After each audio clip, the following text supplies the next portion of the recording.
বিভিন্ন ধরনের ফরম্যাট রয়েছে, যে সমস্ত ফরম্যাটে আমরা এই ফাইলগুলোকে অথবা এই ইমেজগুলোকে সেভ করলে সেই ইমেজগুলোর যে চ্যানেল ইনফরমেশন রয়েছে সেগুলো প্রিজার্ভ থাকবে না। এই চ্যানেলগুলোকে প্রিজার্ভ রাখার জন্য আমরা আরেকটু উপায় বেছে নিতে পারি, যেমন প্রত্যেকটি চ্যানেলগুলোকে আমরা স্প্লিট করতে পারি। স্প্লিট করার জন্য আমরা প্রথমেই ডুপ্লিকেট করে নেব এবং মূল যেই ইমেজটি রয়েছে সেটি রেখে দিয়ে ডুপ্লিকেট যে ইমেজটি রয়েছে সেটির উপর আমরা স্প্লিট চ্যানেল এই কমান্ডটি ব্যবহার করব। এই কমান্ডটি ব্যবহার করার সাথে সাথে যে সমস্ত চ্যানেলগুলো আমরা ব্যবহার করতেছিলাম সেই সমস্ত চ্যানেলগুলো অটোমেটিক্যালি বিভক্ত হয়ে ইমেজে পরিণত হয়েছে এবং এখানে চ্যানেল সংখ্যা ছিল 3টি, তাই 3টি ইমেজ তৈরি হয়েছে এবং প্রত্যেকটি ইমেজেই গ্রে স্কেল হিসেবে আমাদেরকে দেখাচ্ছে। তবে একটি বিষয় মনে রাখতে হবে, আমরা যেই ইমেজটির উপরে এই চ্যানেল স্প্লিট কমান্ডটি ব্যবহার করলাম তার সাথে সাথে প্রত্যেকটার সাথে একটি করে প্রত্যেকটা চ্যানেলের নেম অনুযায়ী তাদের ফার্স্ট যে লেটারগুলো আছে সেগুলো চলে আসছে, যেমন RGV ইত্যাদি। এই গ্রেস্কেল ইমেজগুলোকে এখন আমরা যে কোনো ফাইল ফরম্যাটে সেভ করতে পারবো এবং এতে করে এর যে চ্যানেল ইনফরমেশনগুলো আছে সেগুলো প্রিজার্ভ থাকবে এবং পরবর্তীতে এগুলো আবার ওপেন করে আমরা আরেকটি কমান্ড ব্যবহার করে অর্থাৎ মার্জ চ্যানেল RGB এবং প্রত্যেকটি ফাইলগুলোকে আমাদেরকে নির্ধারণ করে দিতে হবে। তবে একটি বিষয় মনে রাখতে হবে, আমরা যে সমস্ত ইমেজগুলোকে চ্যানেল মার্জ করতে যাচ্ছি সেই সমস্ত ইমেজগুলো অবশ্যই গ্রেস্কেল ফরম্যাটে হতে হবে এবং তা প্রত্যেকটি ইন্ডিভিজুয়াল কালার ইনফরমেশন যুক্ত হওয়া প্রয়োজন। যদি নাও হয় সেক্ষেত্রে দেখা যাবে যে ইমেজটি আমরা মার্জ করে থাকবো সেই ইমেজটি অন্য আরেকটি কালারে ব্যবহৃত হচ্ছে। এখানে আমরা অন্য কোনো কালার মোড যদি ব্যবহার করতে চাই, যেমন RGB এর পরিবর্তে মাল্টি চ্যানেল কালার মোড যদি ব্যবহার করি, সেক্ষেত্রে আমরা বিভিন্ন ধরনের পিক্সেল ডাইমেনশন অথবা চ্যানেল ইনফরমেশন যুক্ত ইমেজের ক্ষেত্রেই এটা করা যেতে পারে। RGB যদি ব্যবহার করি এক্ষেত্রে দেখা যাবে যে প্রত্যেকটি চ্যানেল আমাদেরকে শো করতেছে এক একটি গ্রেস্কেল ইমেজগুলো এবং ওকে করার সাথে সাথে যে কম্পোজিট RGB মোড আমরা ব্যবহার করতেছিলাম ঠিক সেই পজিশনটি আমরা পেয়ে যাব। কিছু কিছু বিষয় আমাদের মনে রাখতে হবে এই মার্জ চ্যানেল কমান্ডটির জন্য, যেমন আমরা এখানে যে লেয়ারটি দেখতে পাচ্ছি সেই লেয়ারটি রয়েছে ফ্ল্যাটেন লেয়ার এবং তা অবশ্যই গ্রে স্কেল অবস্থায় রয়েছে। এর যে কালার ইনফরমেশনগুলো রয়েছে সেটি গ্রে স্কেল অবস্থায় আমরা দেখতে পাচ্ছি এবং প্রত্যেকটি চেহারা দেখতে অনেকটা ভিন্নতর, একটির সাথে আরেকটি মিলবে না, যদিও বা এর গ্রে স্কেল মোডের অবস্থায় রয়েছে। যদি মাল্টিপল লেয়ার তৈরি করা থাকে সেক্ষেত্রে আমাদের যে স্প্লিট কমান্ডটি রয়েছে অথবা মার্জ যে কমান্ডটি রয়েছে সেটি করা সম্ভব নয়। অবশ্যই আমাদের লেয়ারগুলোকে ফ্ল্যাটেন অবস্থায় থাকতে হবে। ফ্ল্যাটেন অবস্থায় থাকলে কেবলমাত্র আমরা চ্যানেলগুলোকে স্প্লিট এবং মার্জ করতে সক্ষম হব। এখানে মার্জ কমান্ডটি ব্যবহার করার জন্য আমরা আরও কিছু বিষয় মনে রাখবো, যেমন মোড হিসেবে আমরা যদি মাল্টি চ্যানেল ব্যবহার করে থাকি সেক্ষেত্রে এখানে চ্যানেল সংখ্যা নির্ধারণ করে দিতে হবে। আর যদি RGB কালার অথবা ল্যাব কালার ইত্যাদি ব্যবহার করে থাকি তাহলে আমাদের নির্দিষ্ট কিছু চ্যানেল রয়েছে সেগুলো ব্যবহার করে থাক।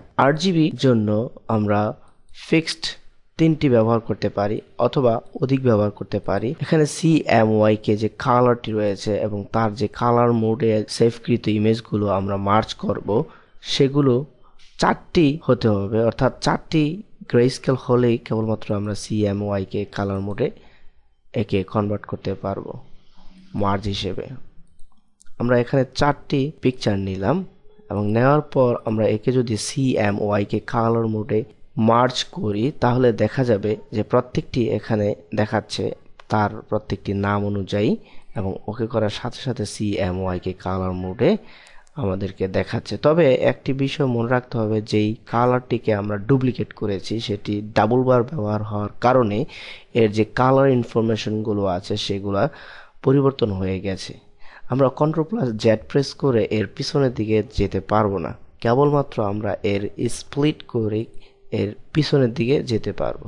স্প্লিটকৃত অবস্থায় 4টি ইমেজকে যদি আমরা মাল্টি চ্যানেল মার্জ করতে চাই সেক্ষেত্রে আমাদের প্রত্যেকটি চ্যানেলগুলোকে এখানে দেখাবে কয়টি চ্যানেল আমরা নিতে চাই, অথবা মুড থেকে আবার পরিবর্তন করতে পারি কয়টি চ্যানেলের সমন্বয়ে আমরা এই মাল্টি চ্যানেল কালার ইমেজ তৈরি করতে পারি। যেমন 2টি চ্যানেল যদি আমরা ব্যবহার করি, এক্ষেত্রে আমাদের 2টি চ্যানেল সিলেক্ট করে দিতে হবে। এখানে মোট যে চ্যানেল সংখ্যা রয়েছে, অর্থাৎ গ্রেস্কেল ইমেজ সংখ্যা রয়েছে, সেই ইমেজ সংখ্যাকেই এখানে দেখাবে।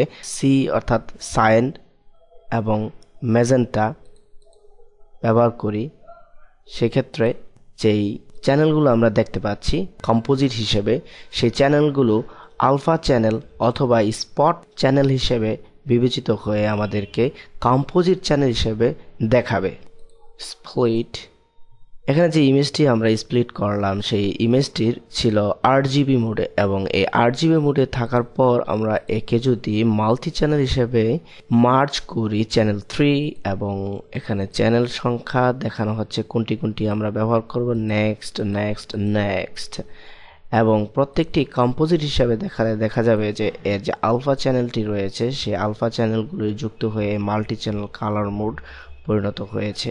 কোনো সিলেক্টেড এরিয়ার জন্য যদি স্পট কালার চ্যানেলটি ব্যবহার করতে চাই, তাহলে আমরা সেই অংশটুকু সিলেক্ট করে নিউ স্পট চ্যানেল হিসেবে বিবেচনা করে এর যে কালারগুলো রয়েছে সেগুলো আমরা পরিবর্তন করতে পারি।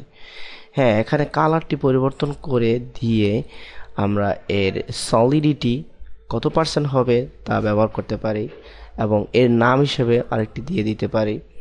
সলিডিটি যদি আমরা 20 ব্যবহার করি, একে সিলেকশন করার জন্য স্পট কালারের যে চ্যানেলটি রয়েছে সেটি সিলেক্ট করে লোড চ্যানেল অ্যাজ সিলেকশন ব্যবহার করে এর উপর আমরা বিভিন্ন ধরনের পেন্টিংয়ের কাজ করতে পারি। এখানে যে সমস্ত চ্যানেলগুলো দেখা যাচ্ছে সেগুলোর স্ট্যাকিং অর্ডার পরিবর্তন করতে পারি। আমরা জানি যে সমস্ত কম্পোজিট চ্যানেলগুলো হয়ে থাকে RGB বা CMYK অথবা ল্যাব মোডের জন্য, সে সমস্ত চ্যানেলগুলোর স্ট্যাকিং অর্ডার করা যায় না। কেবলমাত্র আমরা পরবর্তীতে তৈরিকৃত স্পট চ্যানেল এবং আলফা চ্যানেলগুলোকেই স্ট্যাকিং অর্ডার করতে সক্ষম হব। স্ট্যাকিং অর্ডার এর উপর ডিপেন্ড করে আমাদের যেই ইমেজটি রয়েছে সেটির পরিবর্তন ঘটে থাকবে।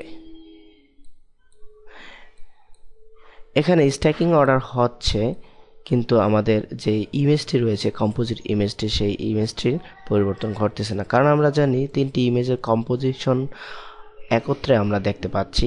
ওকে, এতক্ষণ যাবত যে সমস্ত চ্যানেলগুলো আমরা তৈরি করলাম, যেমন আলফা এবং স্পট চ্যানেলগুলো, এগুলোকে আমরা যদি ডিলিট করতে চাই, সেই সমস্ত চ্যানেলগুলোকে একত্রে সিলেক্ট করে মাল্টিপল ভাবে সিলেক্ট করার জন্য শিফট প্রেস করে সিলেক্ট করে নেব, এবং এগুলোকে ডাইরেক্ট ট্রাস বাটনে এনে ছেড়ে দেব। যদি আমরা আলাদা আলাদাভাবে ডিলিট করতে চাই, সেক্ষেত্রে ট্রাস বাটনে ক্লিক করেও ডিলিট করতে পারি, অথবা আমরা এখানে যেই মেনুটি রয়েছে তার সাহায্যে ডিলিট করতে পারি। এখানে শুধুমাত্র ডিলিট প্রেস করলে আমাদের যে একটি বক্স আসতেছে, সেই বক্সটি না পাওয়ার জন্য অল্ট প্রেস করে আমরা ডিলিট করলে এটা অটোমেটিক্যালি ওই বক্স ছাড়াই ডিলিট হয়ে যাবে। এখানে যে সমস্ত আলফা চ্যানেলগুলো রয়েছে সেগুলোকে আমরা ডিলিট করতে পারি অনায়াসেই। নিচের যে কম্পোজিট ইমেজটি রয়েছে সেই ইমেজটির বিভিন্ন চ্যানেল রয়েছে, এই চ্যানেলগুলোকে যদি আমরা ডিলিট করি তাহলে দেখা যাবে যে এর বাকি যে চ্যানেলগুলো থাকবে সেগুলো আলফা চ্যানেলে পরিণত হয়ে কম্পোজিট আকারে দেখাবে। বিভিন্ন লেয়ারগুলোকে আমরা এখানে দেখতে পাবো ফ্ল্যাটন অবস্থায়।